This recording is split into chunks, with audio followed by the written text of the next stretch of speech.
Hey, what's going on? This is Melanie Fiona, and you're checking out loud.com. When you're putting together a song, do you start with the beat first and then you start writing to it, or?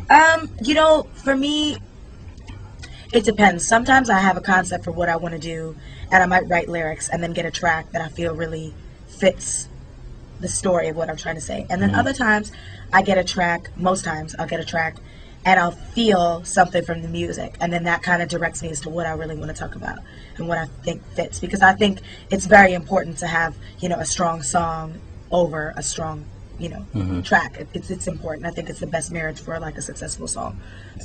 Did you start writing "Give It to Me Right" and then find a beat for it, or? No, give it to me right.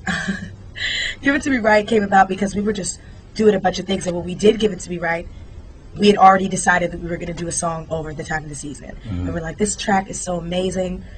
People are familiar. If they don't, they can't quite place where it's from, but they know the track, and it's sexy. Like the original song, is a sexy song. So it just kind of came out that way, and we heard the beat, and we're like, oh, we should do this kind of cheeky record over top of it.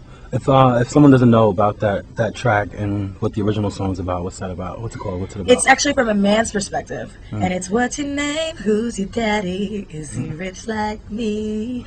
And it's the time of the season for loving. It's just basically a guy talking to a girl, trying to pick her up, basically. And who's your daddy, huh? I got one daddy. He's in Toronto. I love you, daddy.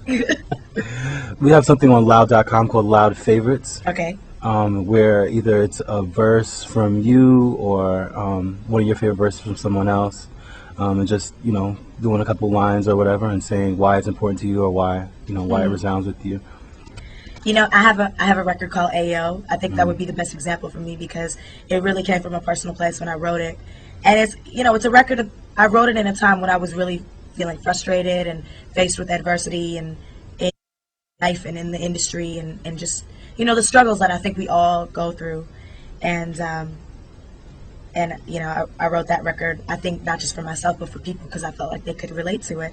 And so I'd probably say my favorite line of the whole song is life can be unforgiving, but I'm fighting to keep on living.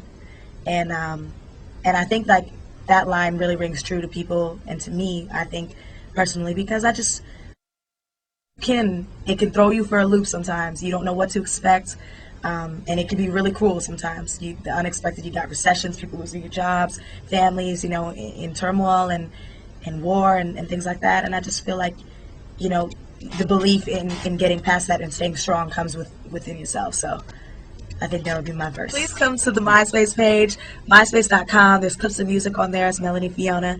The website is melaniefiona.com. I'm on Twitter, Melanie Fiona, Facebook, Melanie Fiona, and on my YouTube page, Melanie Fiona TV. So be sure to come through. I post video blogs weekly, and I'd love to hear what you guys think. And, that's what I do. I do it for you guys. So be sure to come check it out, and thank you so much for all the support.